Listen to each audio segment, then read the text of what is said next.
میں اس نتیجے پہ پہنچا ہوں کہ جو ٹائم انسان بچاتا ہے نا آرام کے لیے،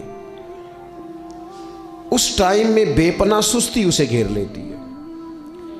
ہم چھوٹے ہوتے تھے بچپن میں، اسکول سے ایک چھٹی کرتے تھے، پھر دوسری کرنے کو بھی دل کرتا تھا، دوسری کرتے تھے، پھر تیسری کرنے کو بھی دل کرتا تھا۔ گاڑی اسی کا نام ہے جو چلتی رہے، ڈیوٹی اسی کا نام ہے جو ہمیشہ کی جائے۔ زندگی میں مسلسل جد و جہد کریں گے، مسلسل کام کریں گے، اس کا نتیجہ یہ نکلے گا کہ آپ محسوس کریں گے کہ آپ کا وجود جو ہے وہ بڑی صلاحیتوں والا ہے، وہ بیکار نہیں ہے، مسلسل کام۔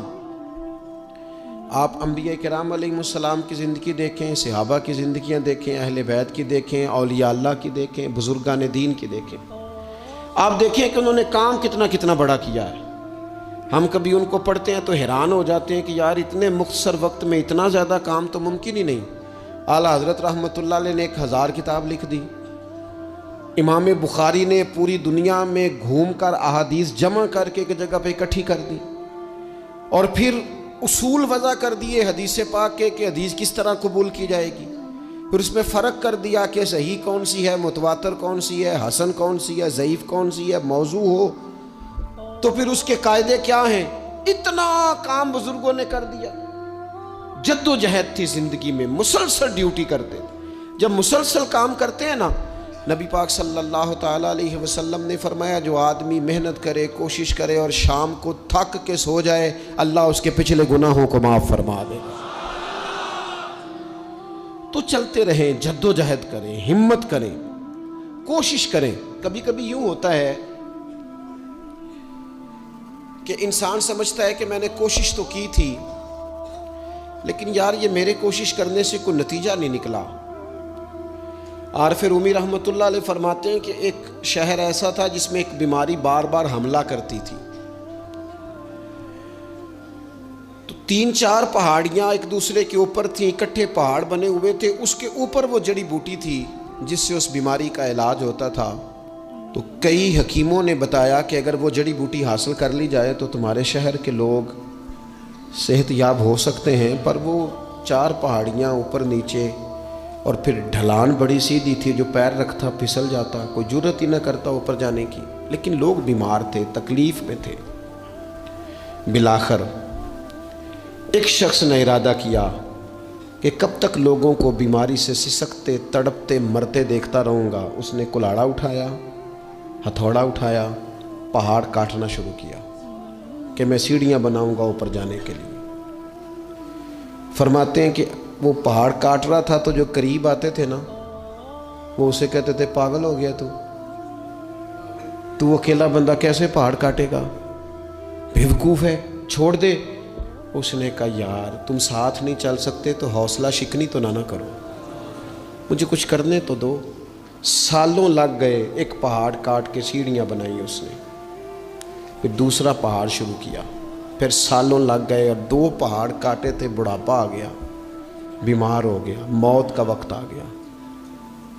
اب چونکہ سیڑھیاں بن گئی تھی تو 2 پہاڑ کٹ گئے تھے، وہاں تک لوگ آنے جانے لگے تھے۔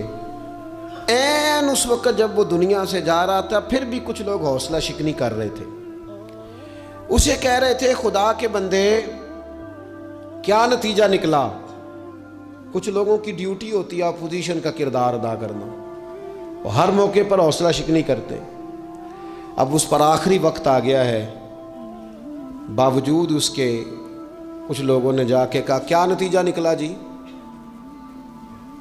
تیرے اوپر موت کا وقت آ گیا ہے، تو اوپر تک تو جا نہیں سکا، فائدہ کیا ہوا؟ وہ کہنے لگا بیوقوفو تمہیں پتہ ہی نہیں میں کامیاب ہو کے جا رہا ہوں۔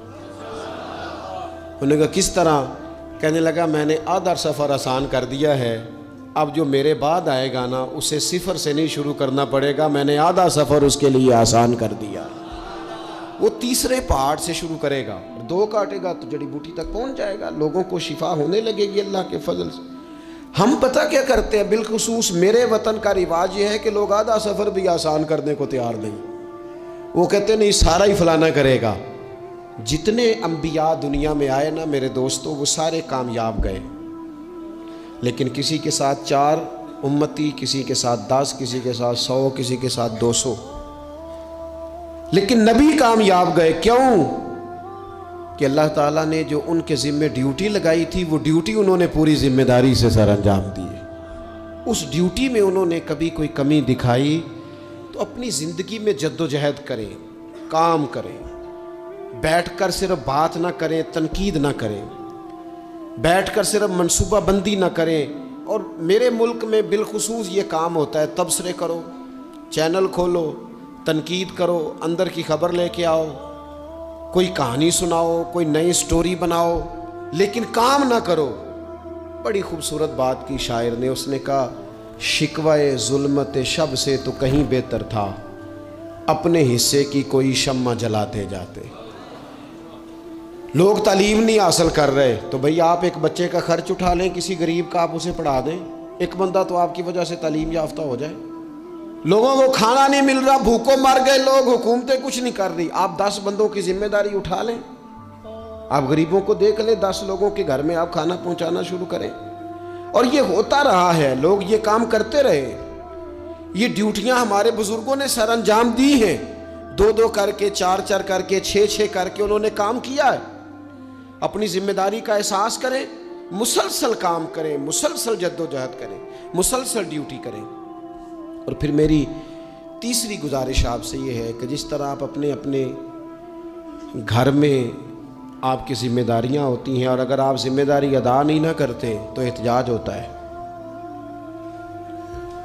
ماں کو ٹائم نہیں دیتے تو ماں بھی احتجاج کرتی ہے، گھر والی کو ٹائم نہیں دیتے تو وہ بھی احتجاج کرتی ہے، دوستوں کو وقت نہیں دیتے تو وہ بھی اس کا شکوہ کرتے ہیں۔ تو آپ کے ذمے جتنی بھی ذمہ داریاں ہیں، آپ پڑھاتے ہیں، کلاس میں وقت پہ نہیں آتے تو اس کا اظہار کیا جاتا ہے۔